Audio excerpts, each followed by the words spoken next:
Let's talk supply chain. So now back to today's episode, and which leading software brand is joining me today? Well, it's Blue Yonder. Blue Yonder is the world leader in digital supply chain and omni-channel commerce fulfillment. Its intelligent end-to-end platform enables retailers, manufacturers, and logistics providers to seamlessly predict, pivot, and fulfill customer demand.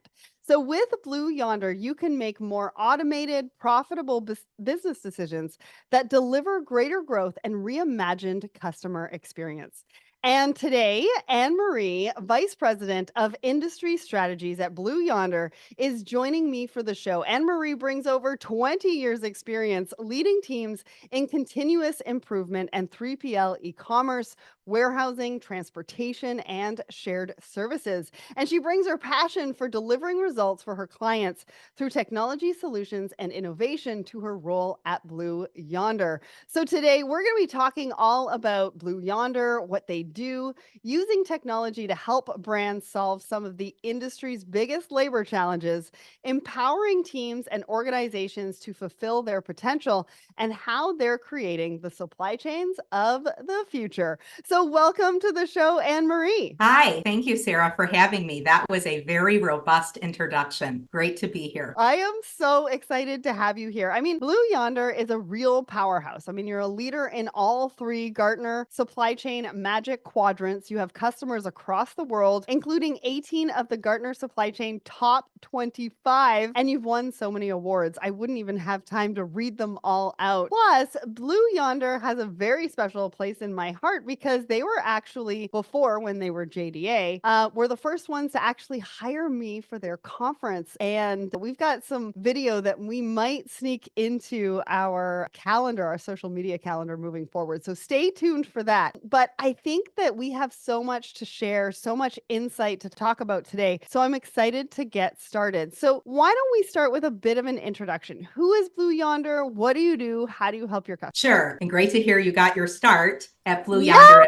Yes. That's wonderful. That's a fact I didn't know. But a little bit about Blue Yonder. So we're a world global leader in technology solutions. But what we like to say is we are your technology partner. So a flexible partner who will sweat your existing assets, look at your proprietary tech, whether you are in retail, LSP, or manufacturing, and come together with new solutions for now and in the future to meet true business problems. So if you want new innovation, if you're looking for advice to reduce your labor costs, if you're looking to reduce tech stack, debt. If you're looking overall for a partner who has industry depth experience end to end, whether that starts at planning, it's in reverse or returns logistics, warehousing and transportation, we have the chops and the vision to execute with you. That's really who we are. Super proud to be part of this company. I love that. And you say tech stack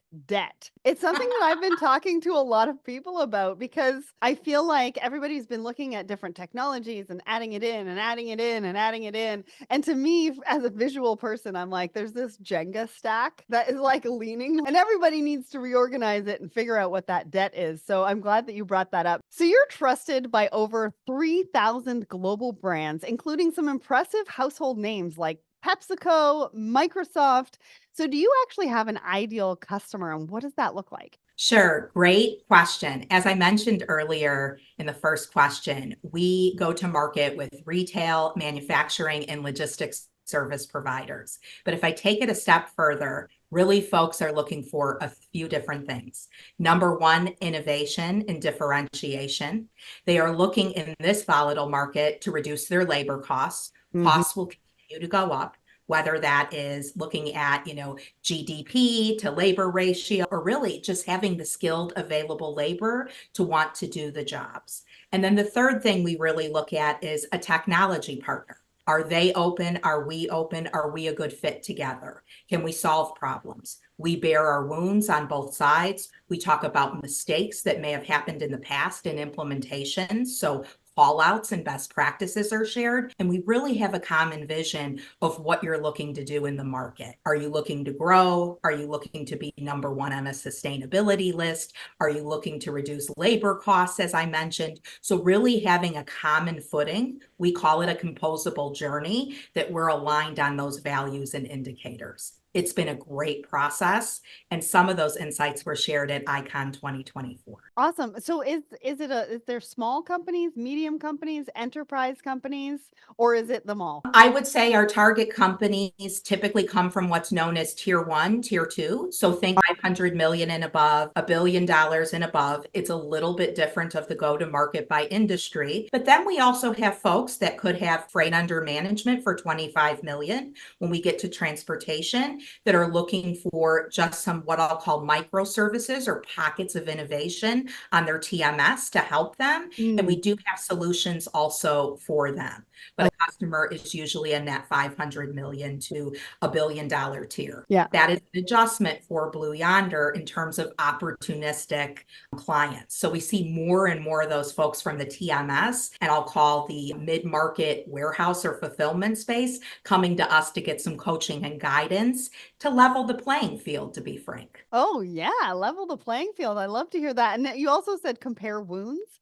It made me think I'm a sports person. So it made me think about how sports people wear those like battle scars. And you're not looking at it negatively, right? You're looking at it as lessons learned, and how can I share that information not only internally for us, but also externally with potential clients, etc. Exactly. And I don't know if we mentioned in the intro of myself, one of my footholds is my background's operations. I also came from consulting and private equity backed operations and operational excellence. So running transportation facilities, non-union facilities, drivers, dedicated fleets, LTL, I kind of got my chops and started in those industries. So my heart is still with that. I just happen to be on the technology solution side. So by nature, I want to help customers, I want to help end-line consumers, but I also want to make the buildings and the operations safe for the users. All about safety. All right. Well, Blue Yonder is all about creating the supply chain of the future. I mentioned that in the beginning. What does the supply chain of the present look like? Like, where are we now, halfway through 2024?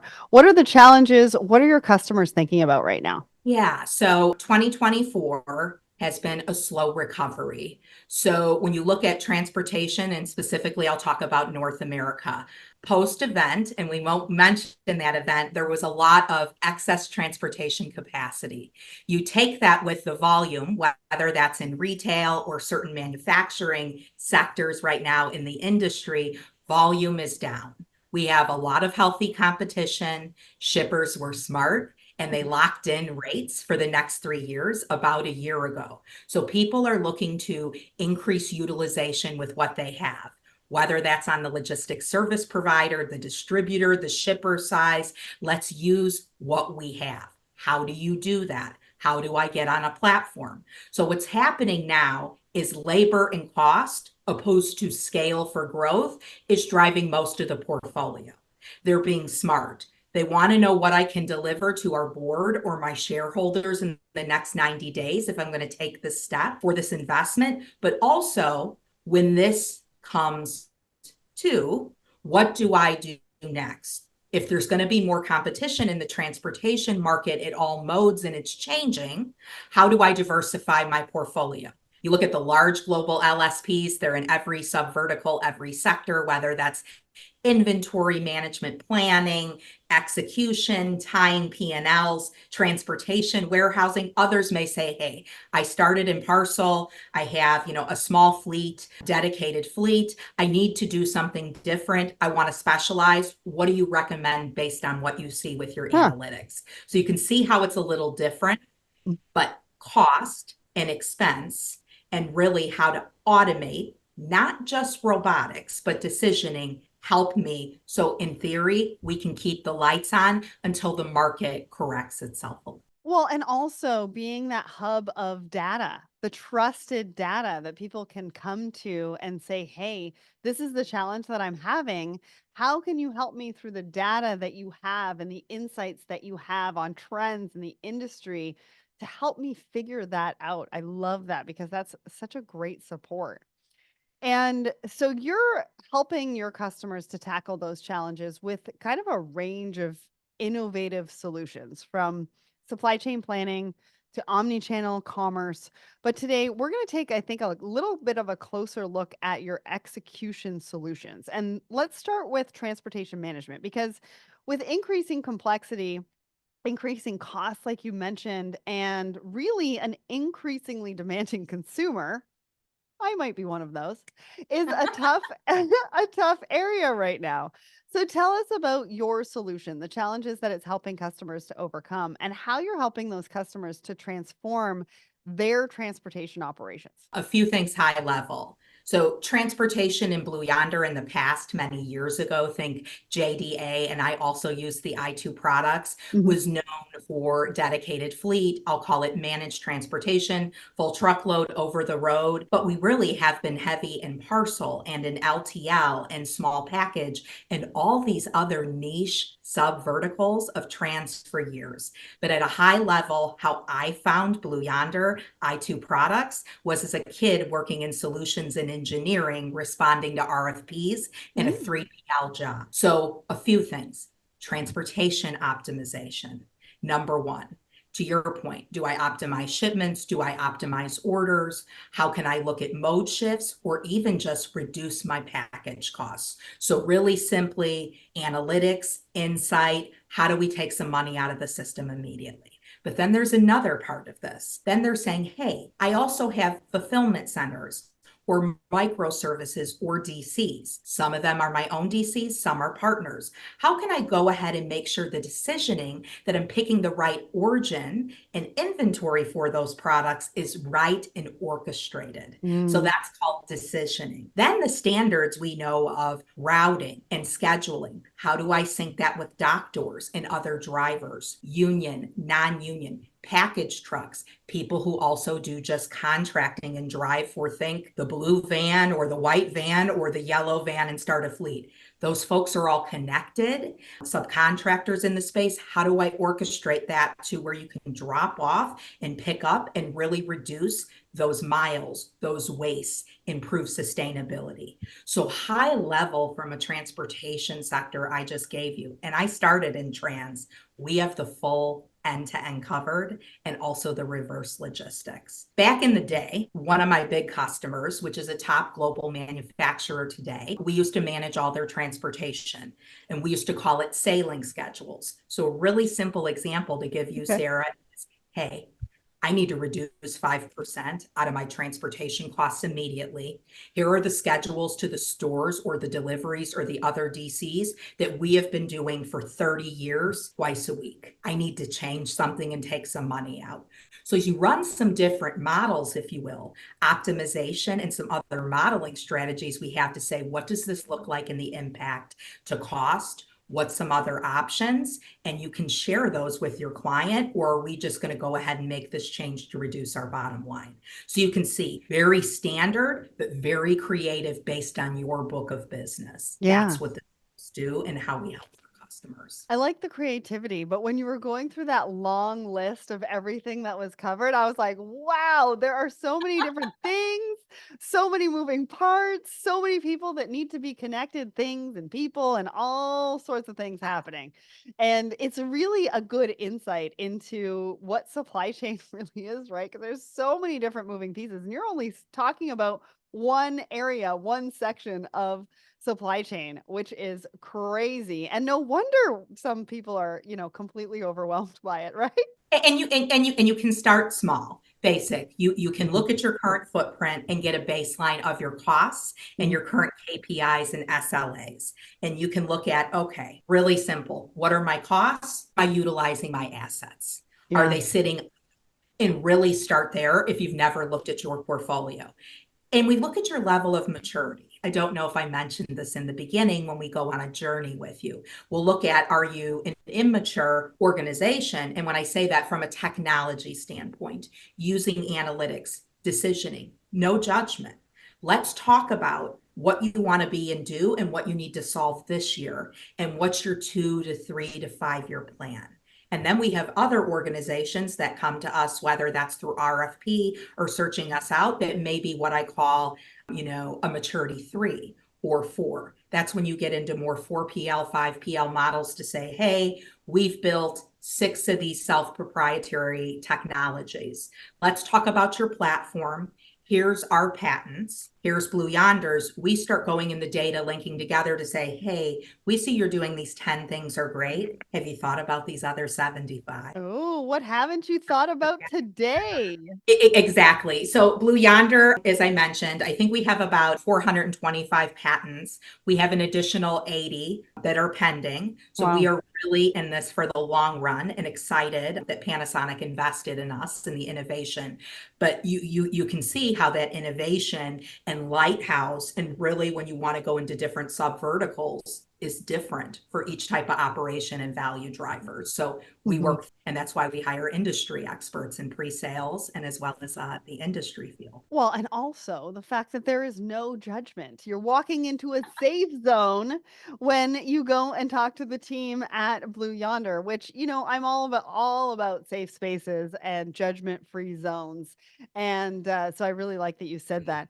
So part of that transformation is also the warehouse side. Like we're seeing all sorts of changes from emergence of facilities, like you said, micro fulfillment centers, dark stores, to the use of robotics, which you mentioned a little bit earlier. So, talk to us about some of those changes, right? The range of warehouse management and execution solutions you're providing to help customers keep up with those changes, maybe pivot, right? But also set themselves up for the future. Yeah, I think warehousing. My last role before I joined Blue Yonder was running a campus for e-commerce and fulfillment with a great company.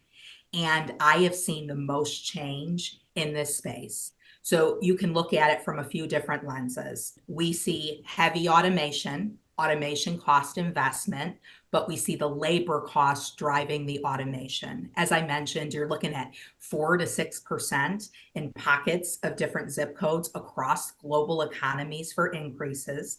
We're looking at shortage of workers that want to do the Mm. roles. So that is aggressively accelerating the automation. And from the stats that I've looked at, and we look at paid research and unpaid and what we hear from our clients, there's still about 75% of buildings globally not automated. What? So I think there's an approach. It wouldn't be as much as you think, right? You go to like a Dallas market or, Chicago suburbs, Romeoville has a campus. You would peek in each of those buildings and see some layer of conveyors, another you may see for heavy pick pack operations, AMRs on the floor. You'll see a mix of people and labor, assisted carts. They're all different depending on the sub vertical. But you see people investing in a few different things high level, and I'll make it simple. And then we'll get to the robotics question. Warehouses are becoming more vertical. Mhm. Space is important versus horizontal. I've run multiple buildings where I've had 2 and 3 mezzanines on top, 1 to 2 million square feet, very, very large. And they're looking at ways to offset their labor cost. It's not just the people. Help me beyond the robotics. How do I have people pick faster? What inventory is available to where I have to keep replenishing into the slot 15 times a day, and maybe we just need bigger slots? So it's this level of automation, but also the AI in the machine learning of what's happening within your 4 walls. How do I improve this and squeeze out another 5 to 15%? So I come back to that level of maturity chart if we had it here. If you've been running on paper or a simple voice system and picking orders, and a person such as a supervisor or a planner has been dropping the work to the floor, and you have done that for the last 5, 10 years and really haven't changed that, you probably want to look at your zoning within the building and how you're dropping orders to kind of sweat your assets a little bit more, which is the people. People are congested in aisles. How do you avoid all that?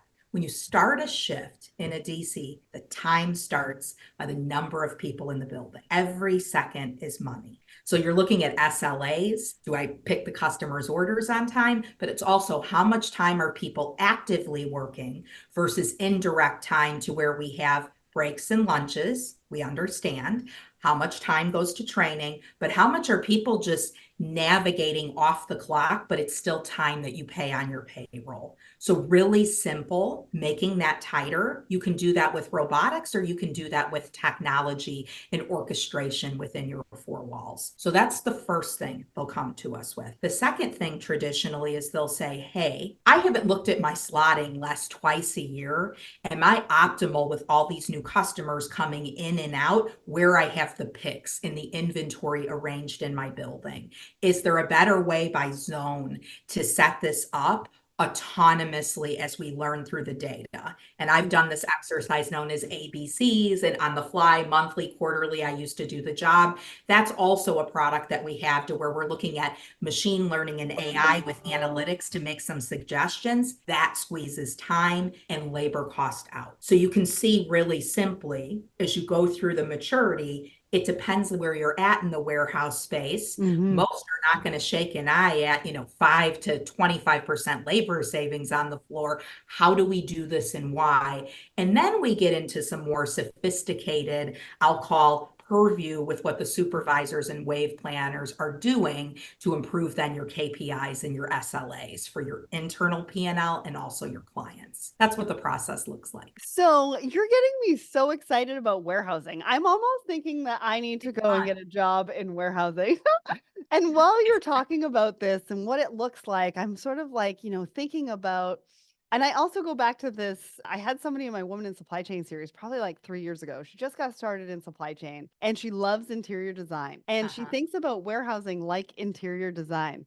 And as you are going through this and telling the story, and I'm thinking about her and I'm thinking about, wow, it really is like interior design. So many moving pieces. Where do we put this? Where do we put that?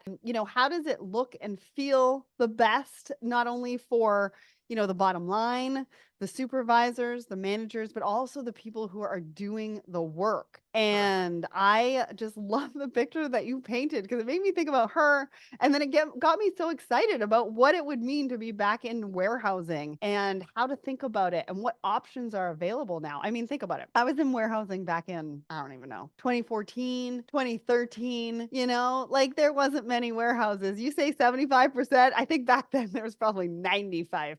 Like it was all manual. And I've got the sparkle in my eye now because I know what is possible. So I appreciate you for sharing that. Now you mentioned robotics, right? You touched on it a little bit there, but I think we should dive a little bit deeper into technology because your platform and solutions run on innovation. So talk to us about your edge technology solutions, how you work to integrate this tech into your customers' organizations, and maybe give us a taste of the range of benefits as well, because I've seen, or you have shown on your website, just some incredible results. Yeah. So without mentioning logo names, but let's kind of back up. So robotics has been around for a while, just like transportation visibility, warehouse visibility has been around for a long time. That happened to be on pagers and phones and emails and people talking and chat groups. So there was some form of AMRs or robotics, but what you've seen in the last 2 to 3 years is the explosion. Autonomous forklifts opposed to people being on them. You see pallet jacks that are autonomous. You see the AMRs on the floor of robotics. You see assisted pick carts. And the technology is moving faster in those areas. We've had conveyors. I mean, I worked in buildings 20 years ago that had conveyors on the ceiling, going through packaging, scanning, looking at a zip code, putting it to the lane. So there's always been this pace of speed to where it's changing. The automated decision is happening. Something is assisting a human to take some pressure off, make it more safe, less fatigue, less workman's comp. I would say in the last 5 years or less, the speed's getting faster of robots, AMRs on the floor, pick arms doing more, offloading containers. There's still somebody there assisting, looking, and inspecting. So what I see is the role of really, what does the brain do to orchestrate all these different suppliers and vendors in the floor? So let's make it simple in an example. You're with Blue Yonder as a customer and Anne-Marie runs this building. So think WMS is my core system. I run what's called the Warehouse Execution Services for Blue Yonder. Robotics Hub was the coin name. And I have from one solution, a robot unloading or a pick arm my containers coming from overseas. I have another section where I have AMRs on the floor doing some really easy sort, segregating, picking. And then I have assisted cart picking, which we're doing each pick out of a box in another area. I just described 3 different vendors within the building. Blue Yonder had an idea several years ago to say, hey, we need the brain for all of this. We're already running the oral floor walls. The operations managers, the supervisors, or the lead really know what's happening. And a lot of that was in Anne-Marie's head as well. How do we get that in the system? So we know the pick arm is going to have 15 exceptions in an hour, and that's out of scope to bill the vendor with the product coming in and alert the client. It's going to offset some labor costs. Let me coordinate and orchestrate these efforts happening across our building. If I can do it in one, can't I go ahead and do that in 9 or 10? That's where the platform and the analytics, while it's live, you can change and improve it, but also it's the analytics package on the platform to say, hey, this is what we're seeing. One of the big tells in logistics and when you run warehousing and distribution is there is a lot of out of scope that isn't captured. We like to call it value-added services, but that means my robots, my humans, when I start to do first-time quality or open boxes, they don't always match what you said. Well, that shows up when I fulfill on outbound, and I'm supposed to have 97 of this widget, and you actually sent me 90 and shorted me. That's my shortage. I cannot pass on those costs. I put the burden. So you can see this is making us from an operational excellence perspective, not just reduce cost, eliminate waste. It's making everybody more honest, needing to be on the ball and discreet in the supply chain. So now when you start to coordinate that among multiple vendors, and we have multiple partnerships that are on our WES Robotics Hub product to where we can coordinate and synchronize with our clients. Our clients bring some that we didn't have relationships with. We built a connector and we capture that data for all and analyze it. So you can see this is a partnership agreement to where we're working together, not against each other. And that's when it works out beautiful. Well, yeah, you eliminate the blame game, but what you do really is you build that trust. You build Exactly. the trust between everything, between the platform, between the people who are working the floor, between the supervisors, the managers.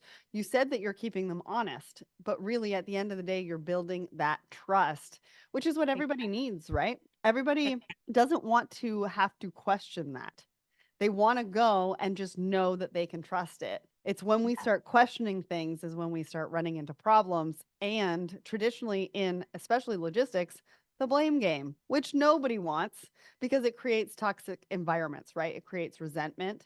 And we also want to retain those folks who are working the warehouse floor, the supervisors, the managers as well. Exactly. So let's talk about how that technology translates to people. You do believe in helping teams to fulfill their potential, and in turn, it's those teams that help a brand to fulfill theirs.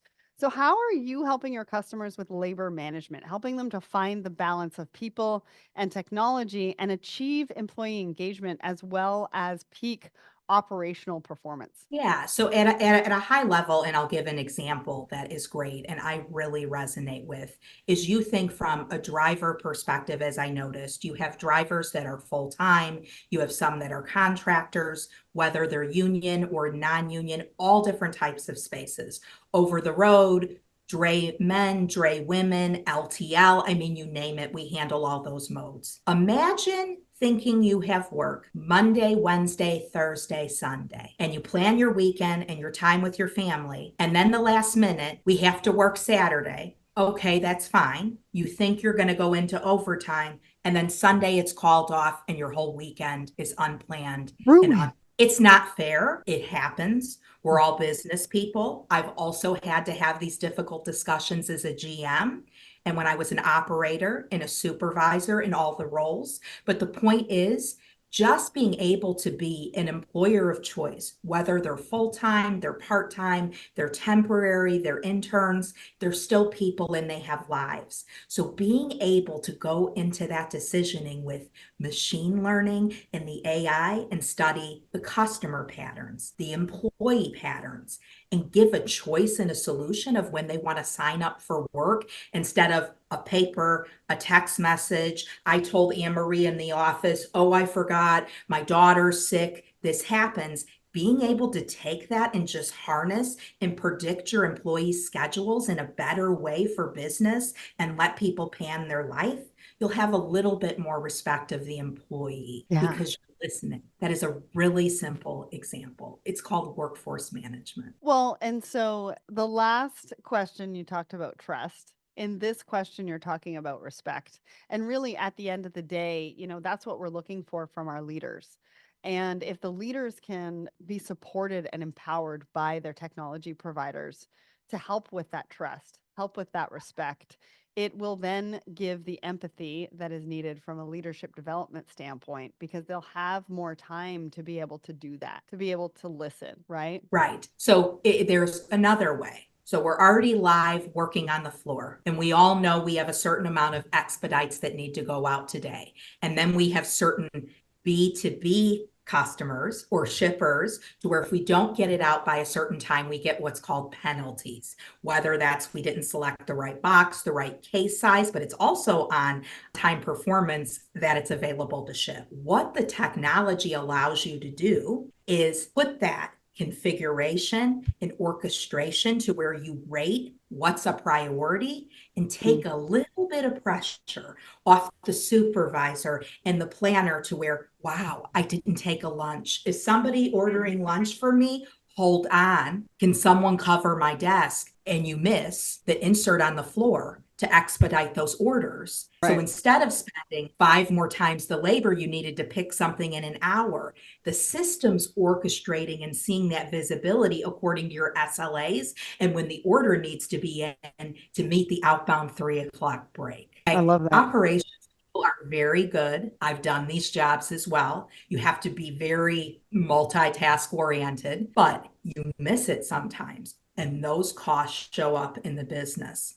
How about we let the orchestration as well as the tasking package on the floor do some of that instead? Let's have folks work on what they want, or I just do that.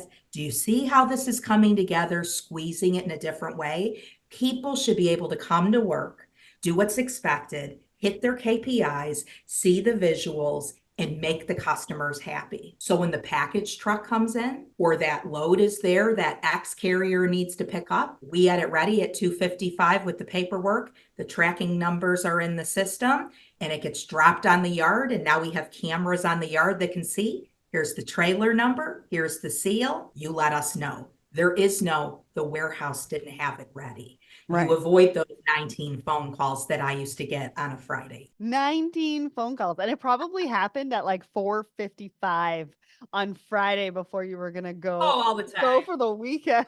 I've had I those would never before leave too. at 4:55. It was 5:30 if it was an early day.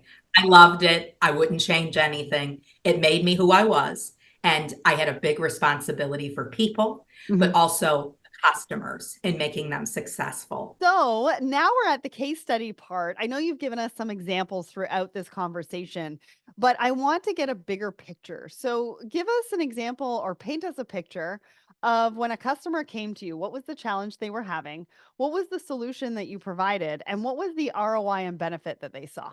I feel like you and I could probably have a 2-hour conversation about one example, but I'll make it brief. But it's an impactful one. The focus, as I mentioned in the beginning of this call, was really being able to get on a platform, use an analytics package, and reduce labor costs. So one of our customers was acquired by a very large logistics company. So you had multiple proprietary technologies, different WMSs, different sub verticals they played in. And they said, hey, we have limited resources to implement tech, but we really need to, number one, get on a platform. What does that look like? And we also need to stay with the different WMSs we have today, but quickly get a uniform labor cost baseline and also take some labor costs out. So what we were able to do from a solution was go to the cloud for some analytics, what we call microservices, and then also stay on premise with their WMS and basically sell them a microservice called tasking. So we Okay. looked at standards, we looked at how their building was operating, how can we get some efficiencies, what options are there, do we change shifts, do we reduce tasks, do we have, increases in pick path, do we rezone the building? That's a little bit of a different flavor, and that average was millions, so about a 25 to 30% reduction in labor. Wow, those are big numbers. I mean, when 25 to 30% obviously is millions and millions towards that bottom line, they must have been super happy. Super happy. This is where at times the engineers will run their standards and their labor and time on spreadsheets. And that's not a bad thing because you have something to start with. But where we're at with the labor costs and just the increases and the availability of skilled labor, because you don't want to continue to have that training cost over and over. It's not a bodies game. And I hate to refer to humans that way, but that turnover is really high. Is how do we improve that and drop some money to the bottom line? And let's Yeah. be frank, that pays for the technology investment. It pays. And I want to be clear, some people build their own to where we're the platform. We can give you some options for different, what I'll call microservices to really innovate and consume new technology. But maybe you have a contract you just signed a year ago and didn't know about Blue Yonder. We will get you through that current engagement. And then would you love if you used all our products? Sure. But again, we are trying to be and will be the supply chain platform and also the execution and planning strategies for all of supply chains. So it's a flexible approach. There's healthy competition, but that example was a home run. Yeah, absolutely. I appreciate you for sharing that. Now, Blue Yonder's tagline is fulfill your potential. And I love that. I mean, we talk a lot about human potential, right? Technology potential, but organizations oftentimes aren't sure how to achieve it. So, what does empowering people and organizations to fulfill their potential mean to you? Is this approach what sets you apart? And what impact is this approach having on the industry as a whole? Yeah, I love the slogan as well. And you've heard a little bit of buzz from Icon 2023 about the rocket ship, and our rocket ship has taken off. So I love that too. But I think it comes down to a few things for me and how I feel personally. I have a love for the people on the floor and in the cars and in the trucks that do all these jobs. I led them for years. I appreciate what they do. So when you talk about organizations, is our process will sit down and we want to be your technology partner. We don't just want to sell you a product or two, Mm. figure out how to implement it, not deliver any value. We look at your utilization. We help you during the implementation, whether that's with a partner or our own services team. We want you to be successful and stay. So it's not a set it and forget it. Oh, I'll just buy another TMS. It's really being there together, locking hand in hand and being a partner and having a vision. So that's the piece when it's fulfill your potential. It's not just doing more of the same. Maybe you've never looked at example of P&L across transportation and warehousing. There's multiple times, and you stated too, you've worked in the warehouse. You have all this stuff loaded on the dock waiting for these 3 truckloads. It's the end of the shift on Friday. It's 4:47. Nobody's come. The drivers are all stuck in rush hour and traffic. That overtime cost for your employees, guess what? It may hit the transportation for your company, but it also hits the warehouse P&L. Imagine starting to look at those decisionings in advance and study them. Maybe we need to do something different so the company has a common goal on how we look at costs and who owns it. Or maybe those drivers just drop off those trailers. They're still on straight time. You don't have a second shift on Friday night. You have to eat those costs as an operations manager and a P&L because you have clients to serve. So Mm. you can see as I talk about looking at operational excellence, interior designing a free area, how do we make that a little bit better? How do we improve it for all in the lives of people so it's not just set it and forget it, but have, respect beyond your own span of control and orchestrate it? That's where technology and having a technology organization and people that care about your business. And that's how I feel about Blue Yonder coming together. That's why it matters. Well, and your passion, you just exude passion for operations and where you are just a wealth of knowledge in warehousing. And I love that. But I like the use of the word potential because to me it means journey, not destination, right? We're not trying to get you to this destination that everybody thinks they need to get at. We understand that this is a journey and we want you to get to that potential. And that potential today could be different to that potential in 5 years. Nobody knows really because everything is changing so quickly. Now, we started talking about supply chain as it stands now and your ambition to create the supply chains of the future. So can you share Blue Yonder's vision with us? What are the supply chains of the future going to look like and what steps are you taking in the coming years to drive the industry forward and kind of help us get there? Yeah, I think it's a super exciting time. And I hate to use that slogan, but I will because it's changing so fast and it's dynamic. We are really in a tailwind right now, just overall with interest rates, inflation where they're at, but that's not stopping people. We still need to move forward. So, what we looked at in the last 2 years is a few things. We looked at our portfolio and hedged. What do people need for the future beyond a warehouse or a TMS or a billing system or an analytics tool pack? We really wanted to upgrade our platform.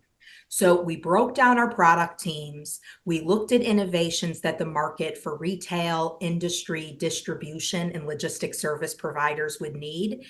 And then we looked at we're all transmitting these different transactions. There's pickups, there's deliveries, there's picks. There was some level of orchestration. That's how execution runs.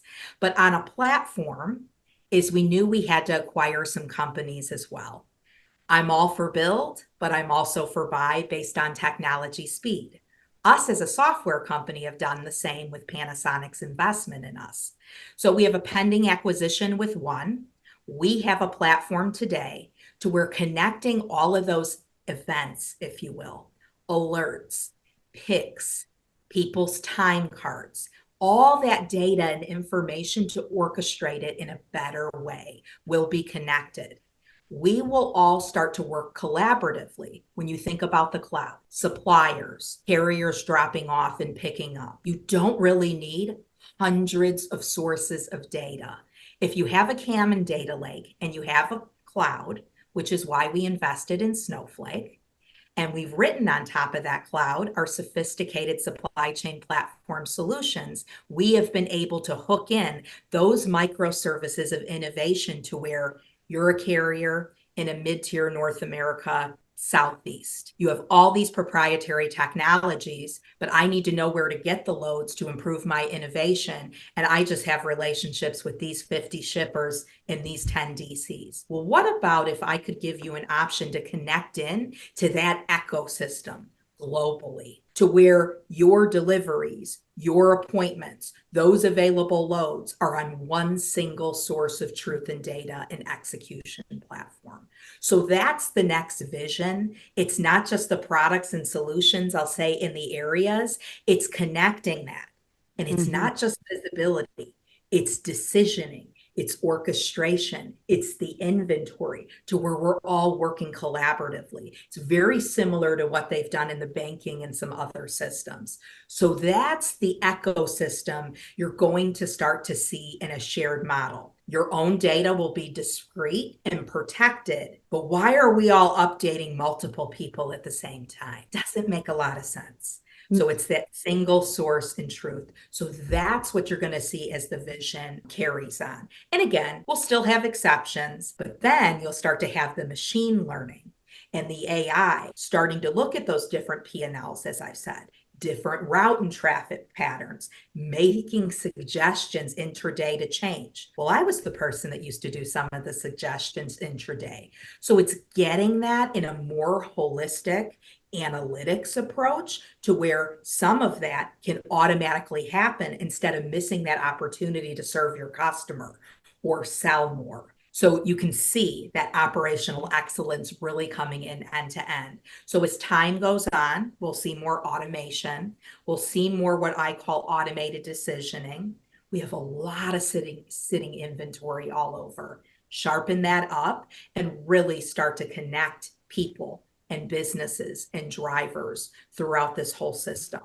So we're going to see a lot of change here. More change? Oh my goodness. I don't know how much more change we can go through, but you're right. We are going to go through a lot of change. Things are changing at the speed of light some days. Doesn't it feel like that? Well, imagine a world where businesses have the resiliency to bounce back after every disruption, where flexibility doesn't come at the expense of efficacy, where technology turns supply chain operators into superheroes. Well, not only is this possible, but Blue Yonder are making it happen. With Blue Yonder's innovations, businesses are able to keep their supply chains moving and solve challenges quickly.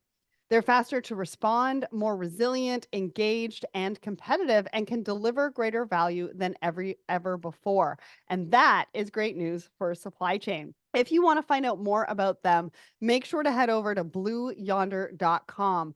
And did you have a guess at today's big question? Well, at the top of the show, I asked you, today's guest prides themselves on their incredible innovation. But how many patents do they have granted or pending? Well, it's a huge 425. Blue Yonder really are constantly innovating for their clients. Now, if you'd like to hear more from us, we have plenty more content for you featuring the best and the brightest in the industry. Head over to letstalksupplychain.com to check out the latest. And if you are looking for a supply chain solution for a challenge that you have, they've most likely been on our show. So head over to the website, put your keyword into the search bar. And if you want to support the show, you can follow us on LinkedIn, Twitter, Instagram. We're also over on TikTok. Subscribe to our newsletters. Subscribe to our YouTube channel, Let's Talk Supply Chain. And if you're looking for some merch for that supply chainer in your life, head over to shop at letstalksupplychain.com as well.